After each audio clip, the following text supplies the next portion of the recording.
My name is Harley. I am 34 years old and I just landed my dream job with a salary of $400,000 a year.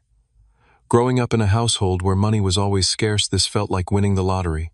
But when I shared the news with my family, my father looked me dead in the eyes and said, 50% for us, 30% for your sister, no excuses.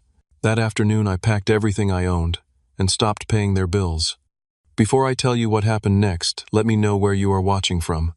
Hit like and subscribe to join me on this journey of finally standing up for myself after years of financial manipulation.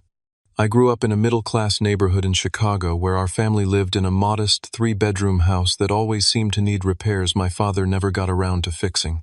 My father, Richard, worked as a sales manager at a local car dealership. On paper, he made good money, but you would never know it by the way we lived. Dad always had an air of authority about him, standing at 6 feet 2 inches with broad shoulders and a booming voice that could silence a room. He controlled every aspect of our family life, especially the finances. Money does not grow on trees, Harley. He would lecture me constantly. Everything in this house comes from my hard work. The irony was that most of our financial problems stemmed from his gambling habit. Every other weekend, he would disappear to the riverboat casinos along the Mississippi, returning either jubilant with temporary winnings or more often sullen and quick to anger after losing. My mother, Diane, was the opposite of my father in every way. Petite with soft-spoken mannerisms, she worked as a receptionist at a dental office, but never seemed to have any say in how her paycheck was spent. She would just nod along with whatever Dad decided, her eyes downcast, her opinions silenced years ago. Your father knows best, she would whisper to me whenever I questioned their decisions. Just try not to upset him. Her entire existence seemed dedicated to keeping the peace even at the cost of her own dignity. Then there was my sister Amanda, 2 years younger than me, but somehow always the center of attention. Amanda was the golden child, the one who got new clothes while I wore hand-me-downs, the one whose extracurricular activities were priorities, while mine were luxuries we could not afford. Your sister is more delicate than you, my mother would explain. She needs more support. This translated to Amanda never having to work a day during high school, while I started bussing tables at 14 just to have money for school supplies. Our household had a predictable rhythm of financial crisis, followed by temporary relief, followed by another crisis. The electricity would get shut off. Dad would borrow money from his brother. Lectures about spending less would follow, and within months, we would be back in the same situation. Through it all, I was expected to contribute while Amanda was protected. The summer before my sophomore year of high school, I landed my first official job at a local grocery store. I still remember the pride I felt receiving my first paycheck of $326 for 2 weeks of after-school shifts. That pride evaporated quickly when my father held out his hand as soon as I got home. Family contribution, he declared, taking the entire check. This will help with the water bill. I never saw a penny of that money, nor of most of the paychecks that followed.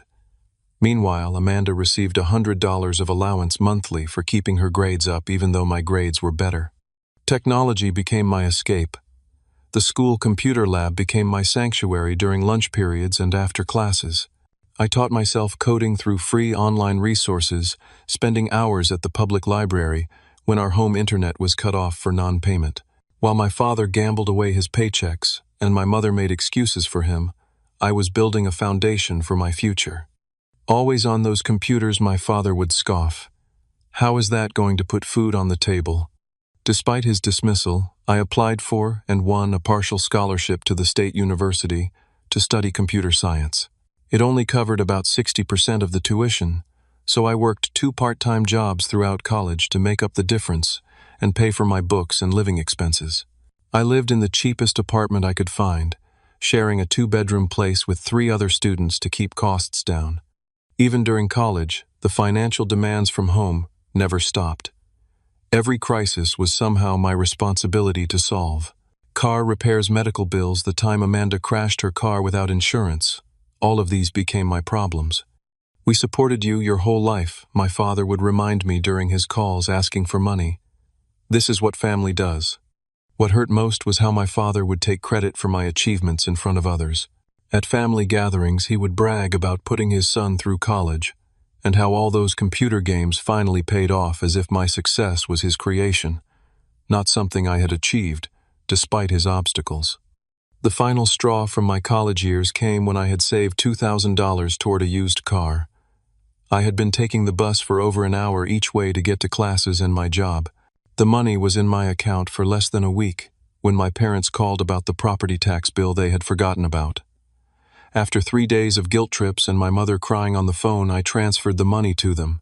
They bought Amanda a spring break trip to Florida 2 months later. These patterns continued through my early 20s. Each time I tried to establish financial independence, some family emergency would pull me back in. I became the family bank expected to provide without question while trying to build my own life from scratch.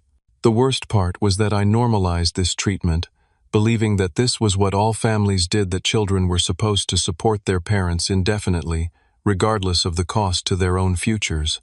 After graduating with my computer science degree, I took a junior developer position at a small software company in Chicago. The starting salary was modest, $48,000 a year, but it was a foot in the door of the industry I had worked so hard to enter. My first apartment was barely 500 square feet, a studio with a kitchenette and a bathroom where my knees hit the wall when I sat on the toilet. But it was mine, paid for with my own money, and that meant everything. The learning curve at my first job was steep. I was working with technologies I had only read about in textbooks, and my colleagues all seemed light years ahead of me in experience. Rather than getting discouraged, I turned it into an opportunity. I stayed late every evening, absorbing everything I could, volunteering for the projects no one else wanted to take on. "You are not getting paid for those extra hours," my father commented when I mentioned my schedule during a Sunday phone call. "I am getting paid in knowledge," I replied, a concept he never seemed to understand. While my day job provided a stable income, I knew I needed more education to advance quickly in the tech world. After my regular 9 to 5, I took night courses to earn additional certifications in network security and database management. My social life was practically non-existent, but every new skill I acquired was another step toward the career I envisioned. By my second year, I had received my first promotion to mid-level developer with a salary increase to $62,000. It was still modest by industry standards, but it represented progress. I celebrated by buying myself a reliable used Honda and opening my first investment account with $200 a month automatic deposits. My third year brought another promotion after I led a successful project implementing a new customer management system. The senior developer position came with more responsibility and a bump to $78,000 annually. I moved to a slightly larger apartment in a better neighborhood, though I kept my expenses low, remembering the financial instability of my childhood. Through it all, the requests from home never stopped. Amanda needed help with her credit card debt. The roof was leaking. Dad had a temporary cash flow problem. Each time I would help, though, I had started setting limits, offering what I could afford rather than what they demanded. "We did not raise you to be selfish," my mother said, when I could only send $500 instead of the $2,000 they wanted for Amanda's car repairs. By my late 20s, I had job hopped to a medium-sized tech company, increasing my salary to $110,000. I was finally building substantial savings and investments. I had also found my specialization in cloud architecture, an emerging field with significant demand. I pursued advanced certifications and became known for solving complex integration problems that other developers avoided. The most valuable relationship I built during these years was with Michael, a senior architect I met at a tech conference. Unlike my other colleagues who were just professional acquaintances, Michael became a true friend and mentor. He was 10 years older than me, accomplished in the field, and most importantly, he recognized my potential before I fully saw it myself. "You are undervaluing yourself," he told me over beers after reviewing my latest project. "You could be making twice what you are now at the right company." With Michael's encouragement, I started applying for more ambitious positions. There were rejections along the way, interviews where I was clearly out of my depth, but each one was a learning experience. I kept detailed notes on what questions stumped me, then went home and studied those topics until I mastered them. Last month, an opportunity arose at Horizon Technologies, one of the most innovative cloud service providers in the country. They were looking for a principal cloud architect to lead a new division focused on artificial intelligence integration. The position required extensive experience with technologies I had been specializing in for years. The interview process was grueling, 4 rounds over 3 weeks, including a technical challenge that required me to design a scalable architecture for a hypothetical client with complex requirements. I spent an entire weekend on the challenge, sleeping only a few hours each night to perfect my solution. When my phone rang with Horizon's offer, I was walking to my car after a long day at my current job.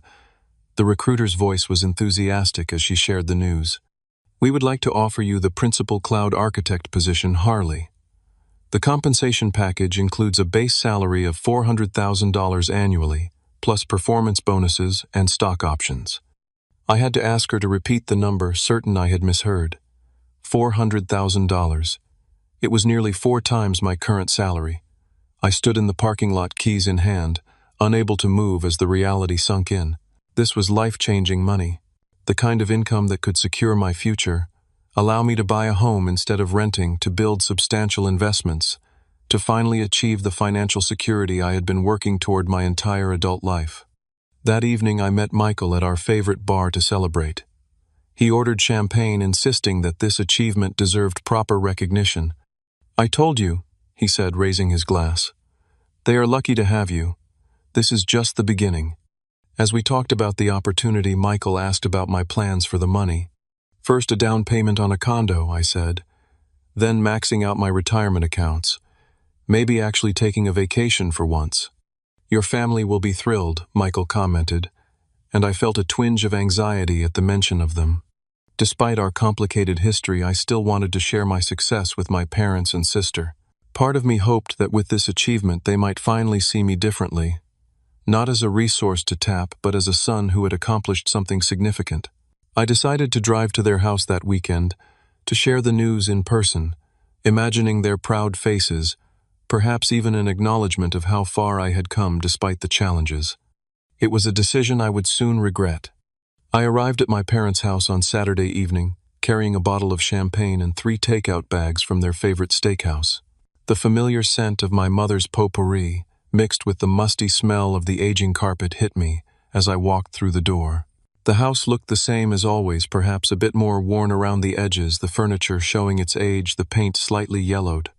"Look who finally remembered where he came from," my father called from his recliner, not bothering to get up. He was watching a baseball game, a beer balanced on the armrest. My mother emerged from the kitchen, wiping her hands on a dish towel. "Harley, what a surprise. And you brought food." Her eyes lit up at the sight of the bags. "Amanda, your brother is here with dinner." Amanda appeared from upstairs, her hair wrapped in a towel. At 32, she still lived at home, working part-time at a boutique downtown while my parents covered most of her expenses. She broke into a smile when she saw the food. "Fancy steakhouse."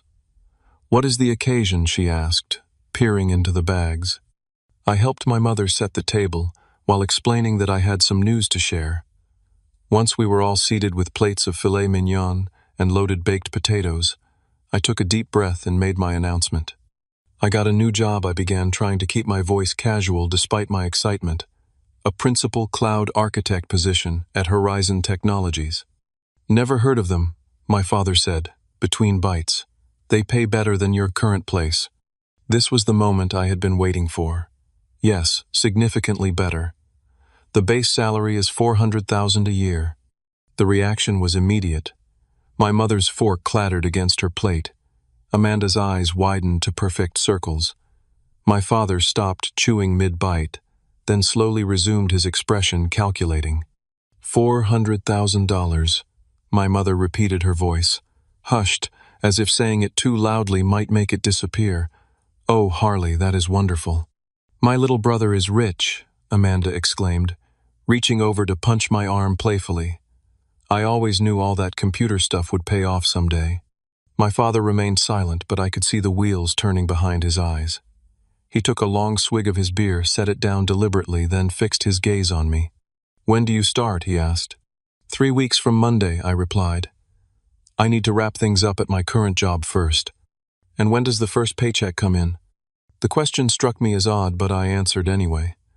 "They pay bi-weekly, so probably about 5 weeks from now." He nodded slowly, as if confirming something to himself. The conversation moved on to other topics, my mother asking about the office location, Amanda wondering if I would be buying a new car. The initial tension I had felt began to ease. Maybe this would be the positive turning point in our relationship I had hoped for.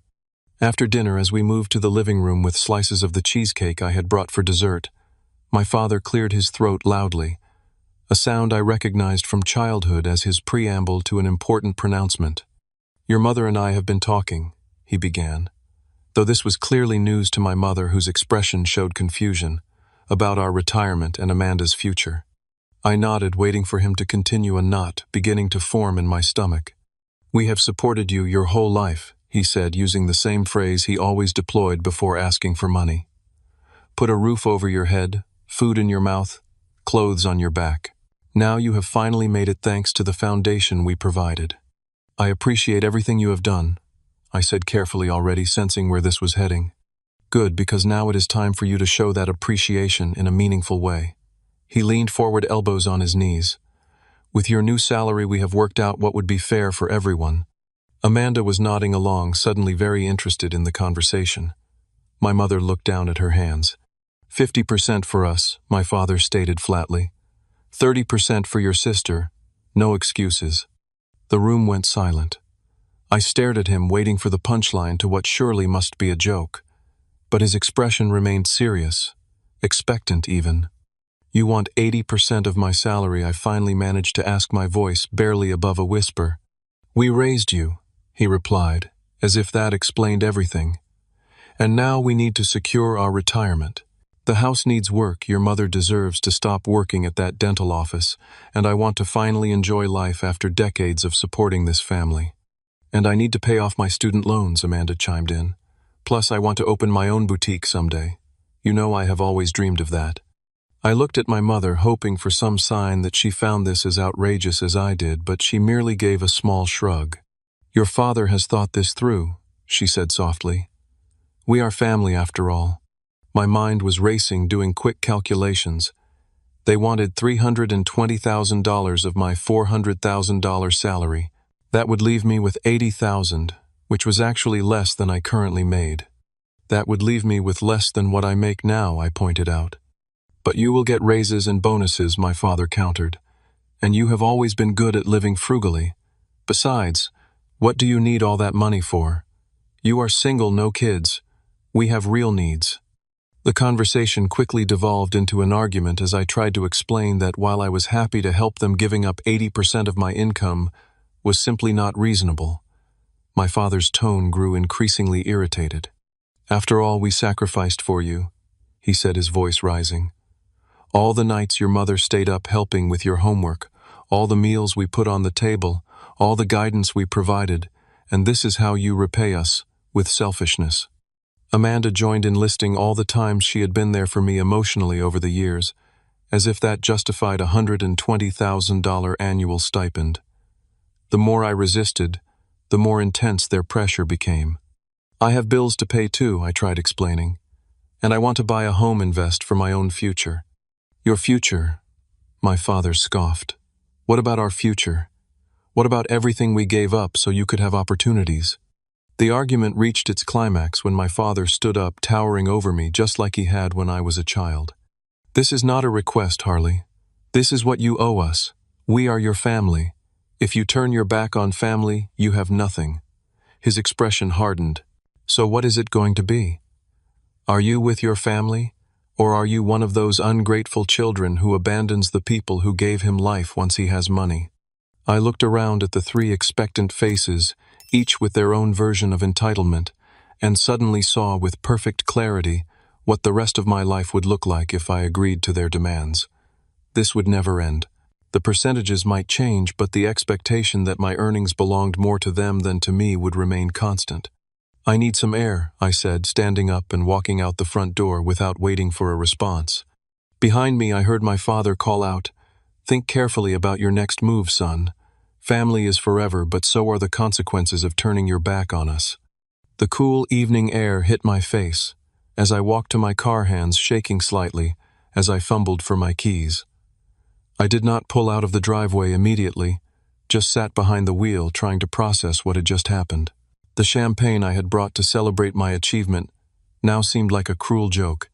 I drove aimlessly around the neighborhood where I grew up, past the elementary school with its faded playground equipment, past the corner store, where I had bought penny candy as a kid, past the park where I had spent countless hours alone, when the tension at home became too much. Each familiar landmark seemed to carry the weight of memories, most of them tinged with the same dynamics I had just experienced at dinner. My phone buzzed repeatedly with text messages from Amanda and my mother, but I ignored them. I needed space to think, to understand my own feelings, without their voices in my head. After about an hour of driving in circles, I pulled into the parking lot of a 24-hour diner that had been a refuge during my high school years. The same neon sign flickered above the entrance, promising comfort food and anonymity. Sliding into a booth, I ordered coffee and tried to sort through the tumult of emotions. Anger, certainly, disappointment, hurt. But beneath those immediate reactions was something deeper, a profound sadness at the recognition that the family I had always hoped for, the one that would be proud of my achievements and happy for my success, did not exist. I flashed back to my 16th birthday, when I had saved up for months to buy parts to build my first computer. My father had discovered the components hidden in my closet and accused me of wasting money on toys when the family needed new tires for the car. He had made me return everything and hand over the refund money. The computer that could have been the start of my portfolio of work was sacrificed for tires on a car I was rarely allowed to drive. Then there was my high school graduation, when I received an academic achievement award and scholarship. While the parents of other students took photos and planned celebration dinners, my father had simply asked, "Will this scholarship cover all the costs, or are we going to have to pay something?" The accomplishment itself meant nothing, only its financial implications for him. As these memories flooded back, I realized this pattern had been constant throughout my life. My achievements were valued not for what they represented about my growth or character, but solely for how they could benefit my parents and sister financially. I had never been seen as an individual with my own dreams and needs, only as a resource to be tapped. Around midnight, I finally called Michael. Despite the late hour, he answered on the second ring. "What is up? Everything okay?" His voice was alert, concerned. I explained what had happened at dinner, my words pouring out in a rush. When I reached the part about my father demanding 80% of my salary, Michael let out a low whistle. "That is not family supporting each other, Harley. That is exploitation," he said firmly. "No reasonable parent asks for that kind of arrangement." "But they raised me," I said, echoing my father's justification despite myself. "Do not I owe them something for that?" "Parents choose to have children, and raising them is the basic responsibility that comes with that choice," Michael replied. "Supporting your parents in their old age is one thing. Becoming their cash cow is another entirely." We talked for nearly an hour, Michael helping me see the situation from outside the fog of family dynamics. He shared stories of his own parents, who had celebrated his career successes and refused financial help even when he offered it, insisting he save for his own future first. "What they are asking is not normal," he emphasized. "It is not what loving parents do." After hanging up, I drove back to my apartment, but sleep eluded me. I sat at my computer researching family financial abuse and found article after article describing dynamics that felt eerily familiar. Adult children being guilt-tripped into supporting able-bodied parents, the weaponization of family obligation, the use of emotional manipulation to extract financial support. I began calculating what my life would look like if I gave in to their demands. After taxes, my $400,000 salary would net about $270,000. Giving 80% of that to my family would leave me with $54,000 a year, significantly less than my current take-home pay. I would be working a high-stress, demanding job while living with less financial freedom than I had now. The down payment for a home would remain a distant dream. Retirement savings would be minimal. And for what, so my father could retire early, so Amanda could pursue her boutique dreams, without having to save or get a business loan like everyone else. I thought about all the times I had tried to establish reasonable boundaries around money. The time I had offered to pay for a financial advisor to help my parents budget their income, only to be accused of trying to control them. The time I had suggested Amanda look into student loan forgiveness programs, only to be told I was being stingy. Every attempt at helping in a sustainable way had been rejected in favor of direct cash transfers that disappeared into the black hole of my family's finances. As dawn broke, I reached a moment of clarity. This pattern would never end unless I ended it. No amount of money would ever be enough. No achievement would ever be celebrated for its own sake. The goalposts would always move, the demands would always increase, and I would forever be trying to buy the approval and love that should have been freely given. I realized that standing up for myself was not selfish, as my father had always claimed when I resisted his demands. It was necessary for my own survival and well-being, and perhaps in some distant future, it might even be the catalyst for a healthier relationship with my family, though I was not naive enough to count on that outcome. With this clarity came a plan. It would not be easy, and it would certainly not be without emotional cost. But for the first time in my life, I was choosing myself, my future, and my right to enjoy the fruits of my own labor. The decision felt simultaneously terrifying and liberating. The next morning I woke up with a sense of purpose I had not felt in years. The path forward was clear if difficult. I needed to break the financial ties that had kept me bound to unhealthy family dynamics for so long. This would require careful planning and quick execution before my resolve could be weakened by guilt or manipulation. My first stop was a new bank across town where I opened checking and savings accounts. I provided my new work address rather than my home address for all correspondence. Next, I contacted my current bank and arranged to close my accounts once all outstanding checks and automatic payments had cleared with instructions to transfer the remaining balance to my new accounts. At a local phone store, I purchased a new cell phone with a new number which would become my primary contact after I executed my plan. I would keep my old phone active temporarily to avoid raising suspicions but would eventually phase it out. Back at my apartment, I created a detailed inventory of my possessions, identifying what was truly important to me versus what could be replaced. I had always lived fairly minimally, a habit from years of financial insecurity which now worked in my favor. My most valuable possessions were my computer equipment, important documents, and a few sentimental items from my grandparents who had passed away years ago. Online, I researched apartments in a neighborhood closer to my new job. By midday, I had scheduled 3 viewings for that afternoon. The second property I visited was perfect. A 1-bedroom with a home office nook in a secure building with underground parking. The leasing agent, impressed by my new job offer letter and excellent credit score, approved my application on the spot. I signed a 12-month lease and paid the security deposit plus first month's rent from my savings. Next came the most tedious but necessary step, addressing the various bills I had been paying for my family.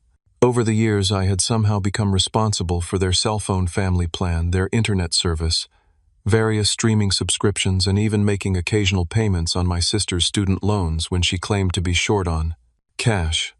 One by one, I contacted each company. I would like to remove myself from this account, I told the cell phone company representative. The other lines should remain active, but I will no longer be financially responsible after the current billing cycle. Similar conversations followed with the internet provider, streaming services, and other utilities. For services that required notice, I scheduled the changes to take effect at the end of the current billing period. For Amanda's student loans, I simply removed my bank account from the automatic payment system. By late afternoon, I had rented a small moving truck for the following day and purchased packing supplies. Back at my apartment, I began methodically boxing up my life. Clothes, books, kitchen items, electronics, all carefully packed and labeled. The efficiency of my packing reflected the clarity of my decision, each sealed box another step toward independence. That evening, I drove back to my childhood home one last time. I had deliberately chosen a time when I knew my family would be out.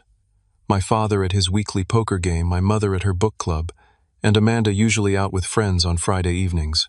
Using my key, I entered the silent house and made my way to my old bedroom, which had been partially converted to storage after I moved out, but still contained boxes of my childhood belongings.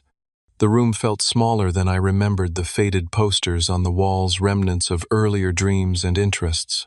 I sat on the edge of the twin bed that remained against one wall, running my hand over the worn quilt my grandmother had made.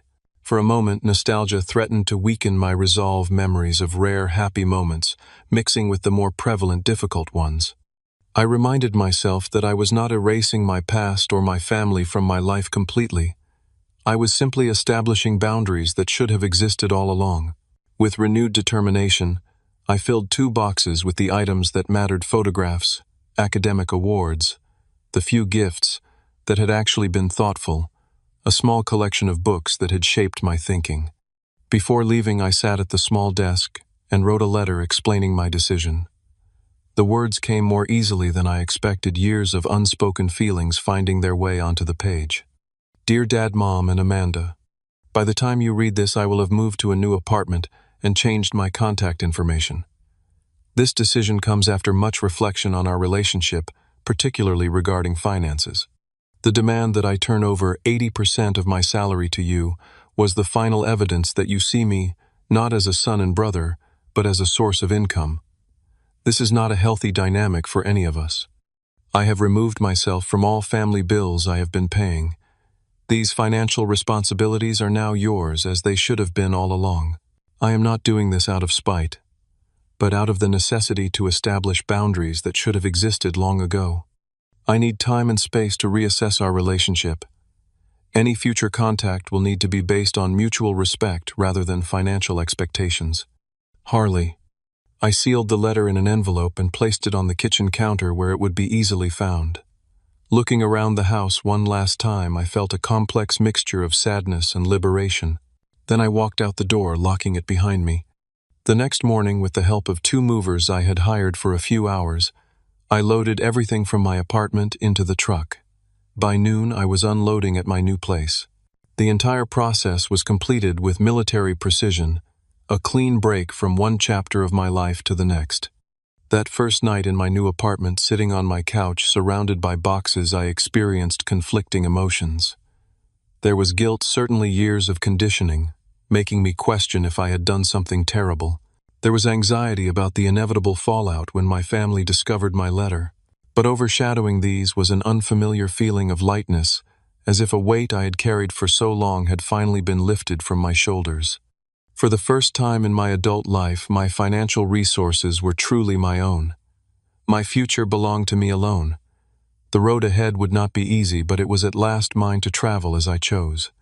The explosion came sooner than I had anticipated.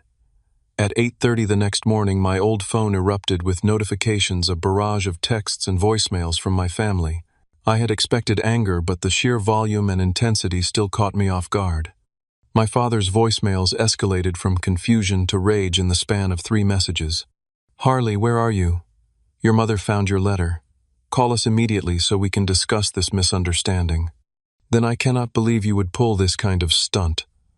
After everything we have done for you, this is how you repay us, by running away like a child.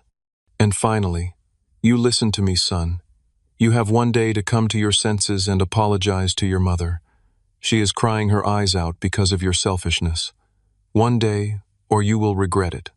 Amanda's messages were no less forceful, though her approach leaned more heavily on guilt than threats. How could you do this to us? Mom is devastated. Dad is furious. And what about me? I was counting on your help for my boutique. My dream is just worthless to you, I guess. You have always been selfish, but this is a new low. My mother's messages were the hardest to hear, her voice soft and trembling. Harley, sweetie, please call me. Just me, not your father. I do not understand what happened. We are family. We are supposed to help each other. Please come home so we can talk.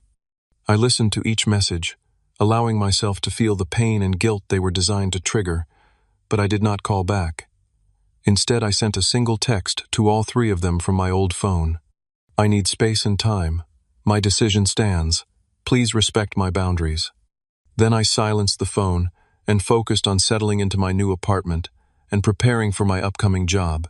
I had given myself a week between jobs to get organized and decompress, time that now proved essential for dealing with the family crisis I had precipitated.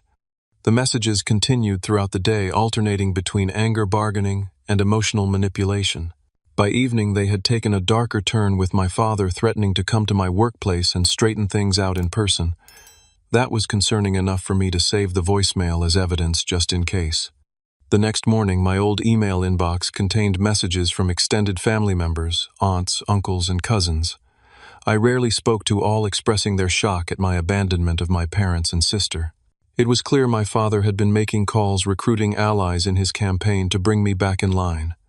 Some messages were sympathetic to him, citing his sacrifices as a parent. Others were more measured, suggesting family counseling or mediation. My father's brother, Uncle Steve, who had always been somewhat of an outsider in the family himself, sent a different kind of message. Harley, I do not know exactly what happened, but knowing my brother, I can guess. Call me if you need someone to talk to who understands the family dynamics. Sometimes distance is necessary for health. Take care of yourself. That small show of support meant more than I could express, a reminder that not everyone viewed family obligations through the same distorted lens my parents did. 3 days after my departure, the situation escalated dramatically. I was at a coffee shop near my new apartment working on some preparation materials for my new job when my phone lit up with a call from a number I did not recognize. Normally I would have let it go to voicemail, but something prompted me to answer. "Is this Harley?" a woman's voice asked. "This is Diane from Human Resources at Horizon Technologies. There is a situation in our lobby I think you should be aware of." My stomach dropped as she explained that 3 people claiming to be my family were demanding to speak with me, becoming increasingly loud and disruptive when told I did not start work until next week and was not in the building. "They are insisting on leaving a message with someone from your department," she continued. "Security is handling it, but I thought you should know." I thanked her, ended the call, and sat in stunned disbelief. They had tracked down my new employer and shown up in person, potentially damaging my professional reputation before I had even started. The boundary violation was staggering.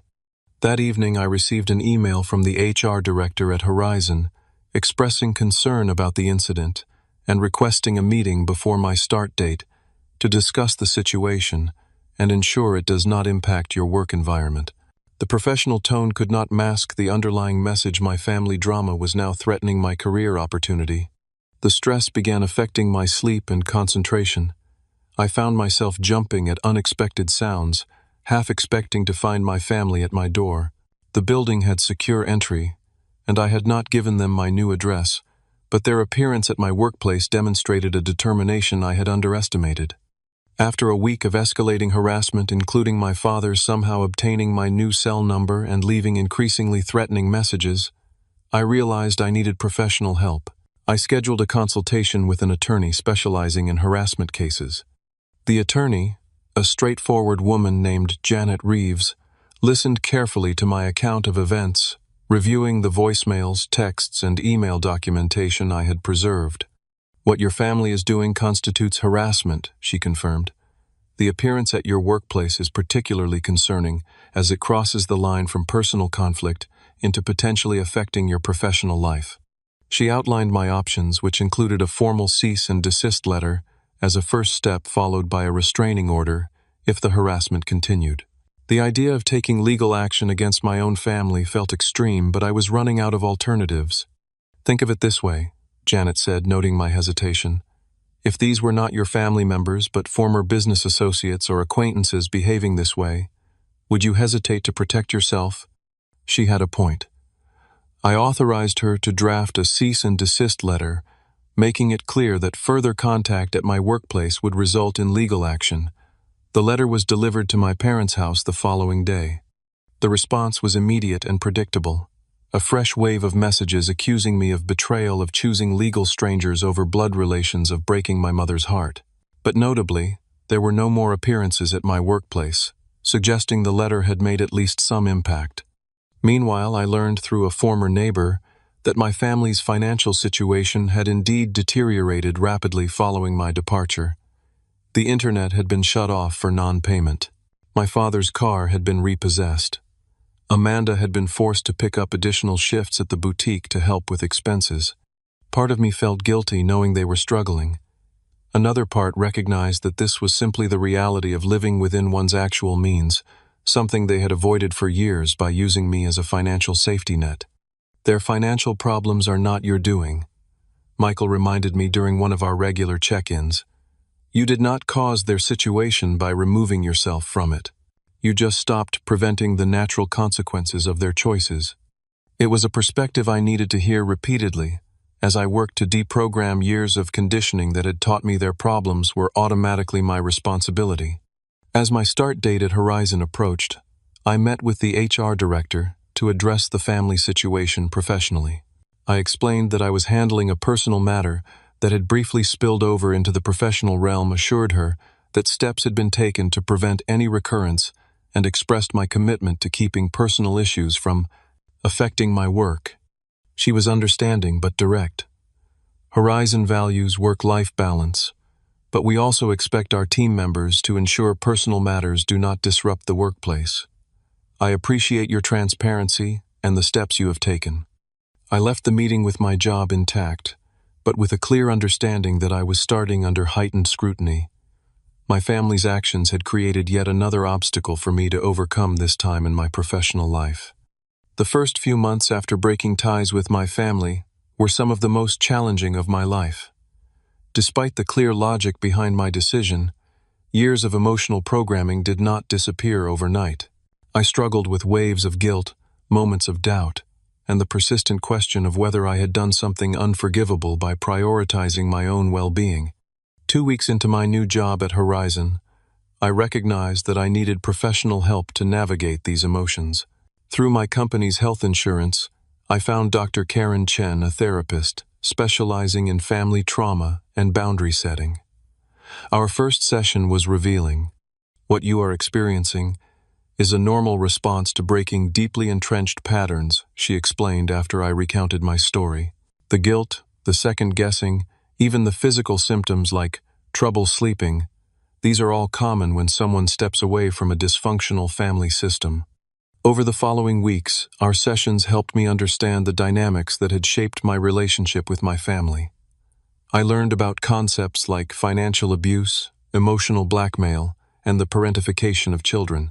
Most importantly, I began to recognize that my worth was not tied to what I could provide for others. Healthy family relationships are reciprocal, Dr. Chen emphasized. Support flows in multiple directions based on need and ability, not as a one-way obligation. As I gained emotional clarity, I also took practical steps to secure my future. With guidance from a financial advisor, I developed a comprehensive plan for my new income.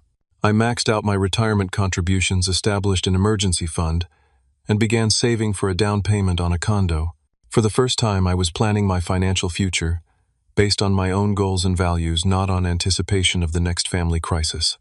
The harassment from my family gradually decreased, though it never fully stopped. The cease and desist letter had established consequences they seemed unwilling to test, though occasional messages still came through new phone numbers or email addresses, typically around holidays or family birthdays. 3 months after starting at Horizon, I felt secure enough in my position to approach the issue of my family from a position of strength rather than reaction. After consulting with Dr. Chen, I drafted a letter outlining terms under which I would consider providing limited financial support. My offer was structured and conditional. A monthly contribution of $2,000 paid not directly to my parents, but to a financial advisor who would help them create and stick to a budget. The support would continue only if they attended financial counseling sessions and demonstrated progress toward self-sufficiency. For Amanda, I offered to pay for business planning classes if she was serious about opening a boutique, but not to fund the business itself. The letter concluded with clear boundaries, no unscheduled contact, no discussions of money outside the established arrangement, and no disparaging comments or emotional manipulation. Any violation would result in immediate termination of support. I sent the letter through my attorney, maintaining the professional buffer I had established. The response took nearly 2 weeks to arrive, suggesting lengthy family discussions. My father's handwriting was instantly recognizable on the envelope. Inside was a terse rejection of my terms. "We do not need your charity with strings attached. Either you help your family properly or not at all." While disappointing, the response was not surprising. The offer had never been primarily about the money, but about establishing a framework for a healthier relationship. Their rejection confirmed what I had suspected: the financial support had been less important to them than the control it represented. "You gave them an opportunity to choose a different path," Dr. Chen reminded me during our next session. "That they declined, it is their choice, not your failure." As months passed, I settled into my new role at Horizon, gradually building a reputation for innovative solutions and reliable delivery. The work was challenging, but fulfilling, pushing me to grow professionally while providing the financial security I had worked toward for so long. My personal life began to expand as well. Freed from the constant drain of family crises, I had energy to invest in friendships and activities. I joined a local tech meetup group, started rock climbing at an indoor gym, and even took cooking classes, discovering interests I had never had time to explore. Through the climbing gym, I met Sophia, a software engineer with a quick wit and a refreshing directness. Our relationship developed slowly, beginning as climbing partners and evolving into something deeper. When I eventually shared my family situation with her, her response was supportive without being judgmental. "Families are complicated," she said simply. "You did what you needed to do for your own health." Sophia came from a close-knit family with healthy boundaries, a dynamic so different from my own experience that it seemed almost foreign. The first time I met her parents, I was struck by how they celebrated her accomplishments without taking credit for them, how they offered help without creating obligation, how they treated her as an adult with her own life rather than an extension of themselves. "Is this what normal families are like?" I asked Michael after that first meeting. "More or less," he confirmed. "Not perfect, but fundamentally supportive rather than extractive." 6 months into my estrangement from my family, I received an unexpected email from my mother sent from a new address I did not recognize. Unlike previous communications, this one contained no guilt trips or demands, just a simple request to meet for coffee, just the two of us. After discussing it with Dr. Chen, I agreed to a brief meeting in a public place. My mother looked older than I, remembered more tired, the lines around her eyes deeper. We sat across from each other awkwardly, years of unspoken feelings creating a barrier between us. "Your father does not know I am here," she said after we had exchanged stilted pleasantries. "Things have been difficult since you left." She explained that they had been forced to downsize, moving from the family home into a smaller apartment. My father had taken on extra shifts at the dealership. Amanda had moved in with a friend to save on rent. "I am not telling you this to make you feel bad," she added quickly, "just so you know what has been happening." For the first time in our relationship, my mother seemed to be speaking as herself, not as an extension of my father. We talked for nearly an hour, avoiding the topic of money entirely, instead sharing small updates about our lives. Before we parted, she hugged me briefly. "I am proud of you," she whispered. "I should have said that more." That meeting became the first tentative step toward a new kind of relationship with my mother, limited but more authentic than what had existed before. We began exchanging occasional emails, sharing small parts of our lives without expectations or demands. My father and sister remained distant, unwilling to accept the new boundaries.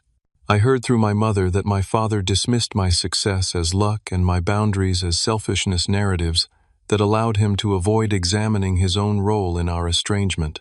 Rather than dwelling on what could not be changed, I focused on building the life I wanted. At the 1-year mark in my new position, I received an excellent performance review and a substantial bonus. With my savings and the bonus combined, I had enough for a down payment on a modest but modern condo in a neighborhood I loved. The day I signed the closing papers was significant, beyond the financial milestone it represented. Standing in what was now my home, I realized how far I had come from the scared, guilty person who had packed his belongings in secret just 1 year earlier. I had established a career I was proud of, created a home that was truly mine, built relationships based on mutual respect rather than obligation, and most importantly learned that taking care of myself was not selfish, but necessary. That evening, sitting on the floor of my new living room with Sophia and Michael sharing takeout and champagne amid the boxes still waiting to be unpacked, I felt a sense of peace I had not known was possible. The journey had been painful, the loss is real, but the freedom I had found was worth every difficult step. Looking back at the past year, I realized that the $400,000 job was never really the point of my story. It was simply the catalyst that forced me to confront patterns that had been harmful for years. The true value of what I gained was not measured in dollars, but in self-respect, in boundaries honored, in the quiet dignity of owning my own life.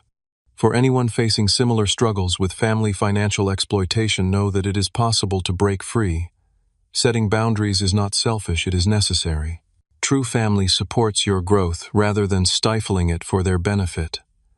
And sometimes the most loving thing you can do both for yourself and for those who would take advantage of you is to say no. Have you ever had to set difficult boundaries with loved ones who were taking advantage of your success? Share your experiences in the comments below. If this story resonated with you, please like and subscribe to support more content about overcoming family financial abuse and building healthy relationships. Remember, standing up for yourself is not selfish. It is necessary for your well-being, and even for those who may eventually learn from the boundaries you set. Thank you for listening to my journey, and I wish you strength in your own.